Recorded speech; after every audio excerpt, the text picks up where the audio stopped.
Kamu ini kerap acap kali atau gemar pergi ke diskotik? Tak berkelakuan baik maksudnya apa? Tapi Sur berhak merayakan kemenangan Sur, Pak. Beasiswa lu hilang tau gak? Karena kelakuan lu yang gak...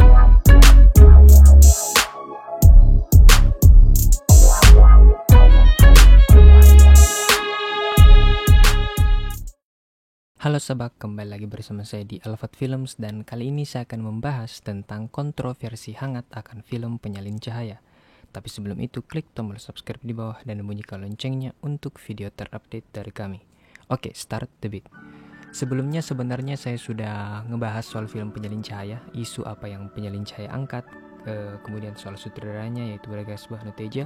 Kemudian saya juga sudah bahas tentang beberapa prestasi yang film ini telah capai dan lain-lain sebagainya. Selengkapnya kalian tonton saja di video card di pojok kiri atas yang ini. Tapi untuk sedikit menyegarkan ingatan kalian yang udah nonton video yang di pojok kiri atas itu, saya akan sedikit menceritakan tentang film ini. Penyalin Cahaya adalah film yang bercerita tentang seorang sarjana universitas tahun pertama yaitu Sur yang diperankan oleh Shinena Cinnamon yang pergi ke pesta untuk pertama kalinya dalam hidupnya untuk merayakan pencapaian Matahari, grup teater universitas tempat Sur menjadi sukarelawan menjadi perancang web. Hidup benar-benar berubah untuk Sur setelah dia bangun keesokan paginya. Dia kehilangan beasiswa dan diusir oleh keluarganya setelah selfie-nya beredar secara online. Khawatir bahwa dia mungkin menjadi bahan lelucon oleh anggota senior Matahari, Sur mencari bantuan dari teman masa kecilnya yaitu Amin yang diperankan oleh Chico Kurniawan yang bekerja dan tinggal di toko fotokopi dekat kampus. Bersama-sama di toko mereka mencoba menemukan kebenaran tentang selfie dan tentang malam di pesta dengan meretas ponsel siswa. Film Penyalin Cahaya ditayangkan secara perdana sebenarnya secara internasional pada 8 Oktober 2021 di Festival Film Internasional Busan di tahun 2021. Tetapi kayaknya baru rilis secara global itu di Netflix pada tanggal 13 Januari 2022 ini. Nah, film ini juga mendapatkan banyak penghargaan di Festival Film Indonesia, salah satunya sebagai film cerita panjang terbaik dan juga sutradara terbaik.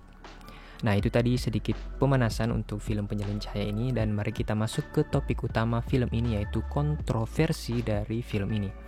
Film yang mengangkat isu perempuan dan kekerasan seksual ini tengah digambar sebuah musibah yang juga ironis sebenarnya.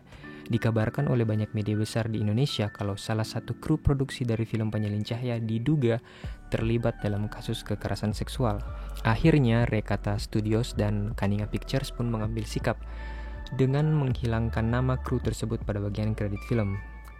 Berikut adalah pernyataan sikap dari rumah produksi film Penyalin Cahaya akan musibah ini yang mereka rilis melalui Instagram. Jakarta 10 Januari 2022. Kami Rekata Studio dan Kaninga Picture berkomitmen untuk memberikan ruang aman yang bebas dari pelecehan seksual dan kami akan selalu berpihak kepada penyintas.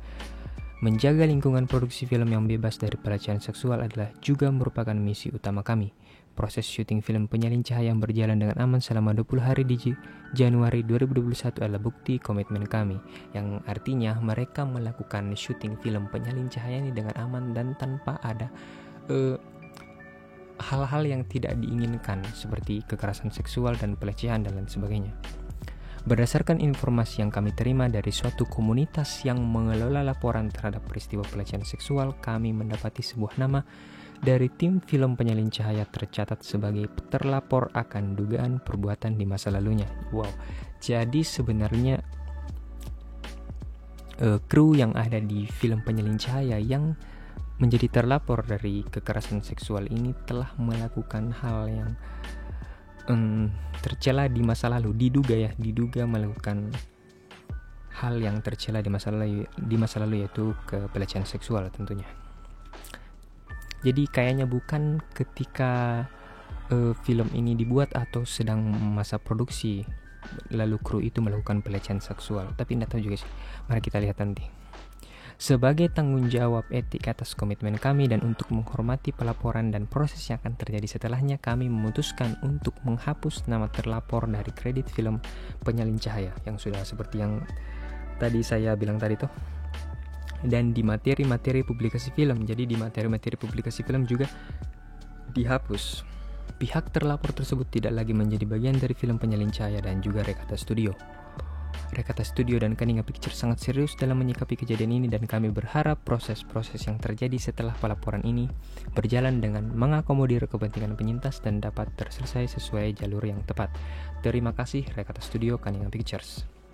Nah, tim produksi dari film Penyalin Cahaya terlihat mendukung dan mengecam tindakan seperti ini, apalagi tentu filmnya mengangkat isu-isu seperti ini.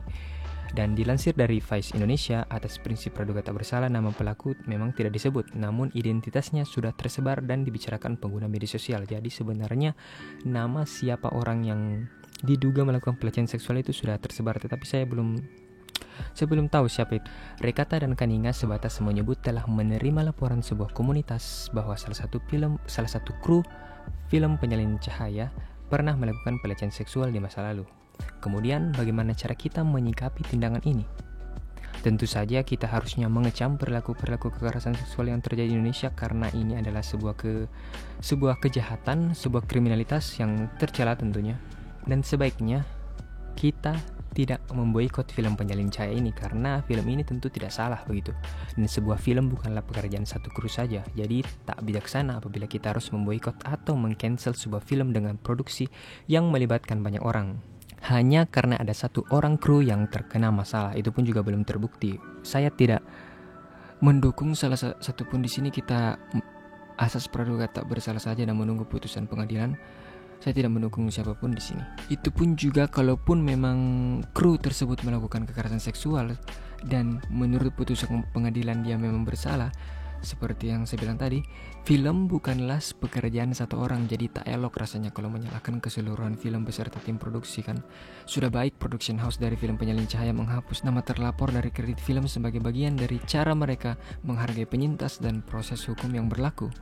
Kita doakan saja yang terbaik untuk film ini. Film Penyalin Cahaya juga merupakan salah satu film yang I personally tunggu kehadirannya, apalagi kalian bisa menontonnya di Netflix pada 13 Januari 2022.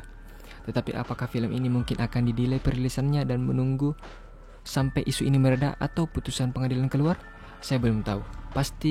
Yang pasti kita tunggu saja tanggal 13 nanti. Like jika kalian suka dengan video ini, share ke teman grup kalian, dan jangan lupa untuk klik tombol subscribe di bawah dan bunyikan loncengnya untuk video terupdate. Jangan lupa follow IG saya di Alfat Films. Cut the beat.